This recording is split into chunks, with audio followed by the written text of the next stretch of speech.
তো এই HSC 2024 পরীক্ষার্থীরা তোমাদের জন্য ব্রেকিং নিউজ, তোমাদের আগামী 21 জুলাই থেকে 25 জুলাই যে পরীক্ষাগুলো আছে সেই পরীক্ষাগুলো স্থগিত করা হয়েছে, সকল বোর্ডে স্থগিত করা হয়েছে। তো দেখো তোমাদের বিষয় এখানে দেওয়া আছে, আগামী 21 জুলাই, 23 জুলাই, 25 জুলাই তারিখে অনুষ্ঠিত সকল শিক্ষা বোর্ডের HSC সমান পরীক্ষা 2024 স্থগিত প্রসঙ্গে। তো বুঝতে পারছো, উপযুক্ত বিষয়ের প্রেক্ষিতে জানানো যাচ্ছে অনিবার্য কারণবশত আগামী 21 জুলাই, 23 জুলাই, 25 জুলাই তারিখে অনুষ্ঠিত সকল শিক্ষা বোর্ডের পরীক্ষাসমূহ স্থগিত করা হলো। স্থগিত হওয়া পরীক্ষার পরবর্তীত সময়সূচি বিজ্ঞপ্তির মাধ্যমে পরবর্তীতে জানিয়ে দেওয়া হবে।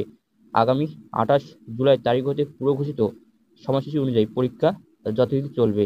এ বিষয়ের প্রয়োজনীয় ব্যবস্থা গ্রহণের জন্য বিষয়ে অনুরোধ করা হলো। তোমাদের এখানে দেখতে পাচ্ছ ঢাকা শিক্ষা বোর্ডের চেয়ারম্যান এবং আন্তঃশিক্ষা সমন্বয় বোর্ডের সভাপতি প্রফেসর তপন কুমার সরকার এখানে সিগনেচার আছে, তুমি দেখতে পাচ্ছ। তো তোমাদের আগামী 21 তারিখ থেকে 25 তারিখ যে পরীক্ষাগুলো রয়েছে HSC, সেই পরীক্ষাগুলো তোমাদের সকল বোর্ডে স্থগিত করা হয়েছে এবং পরবর্তী সময়সূচি অনুযায়ী তোমাদের কিন্তু যে পরীক্ষাগুলো স্থগিত করা হয়েছে সেই পরীক্ষার রুটিন প্রকাশ করবে আন্তঃশিক্ষা সমন্বয় বোর্ড।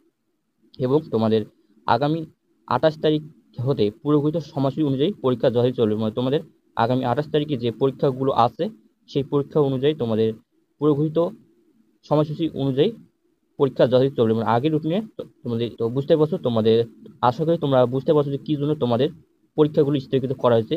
এই কয়েকটি পরীক্ষা, এই 3টি পরীক্ষা তোমাদের কিন্তু স্থগিত করা হয়েছে। এই 3টি পরীক্ষা কেন স্থগিত করা হয়েছে তোমরা বুঝতেই পারছো। তোমাদের বাংলাদেশে তুমুল আন্দোলন চলতেছে কোটা সংস্কার নিয়ে, এজন্য কিন্তু তোমাদের এই পরীক্ষাগুলো স্থগিত করা হয়েছে। তোমাদের যাতে কোনো ক্ষয়ক্ষতি না হয় সেজন্য তোমাদের কিন্তু এই পরীক্ষাগুলো স্থগিত করা হয়েছে। তোমরা আশা করি তোমরা বিষয়টা ধরতে পেরেছো যে কী জন্য তোমাদের পরীক্ষাটা স্থগিত করা হয়েছে। তো যদি ভিডিওটা ভালো লাগে অবশ্যই একটা লাইক, সাবস্ক্রাইব, কমেন্ট করা তোমাদের বন্ধুদের মাঝে শেয়ার করে দেবো, যাতে তারাও দেখে ভিডিওটা উপকৃত হয়। কারণ অনেকের কাছে ইন্টারনেট নাই, সেক্ষেত্রে তোমরা তাদের কাছে শেয়ার করবা ভিডিওটা, আশা করি শেয়ার করবা। তো দেখা হচ্ছে আরেকটা কোনো ভিডিও, ততক্ষণ তোমরা ভালো থাকো।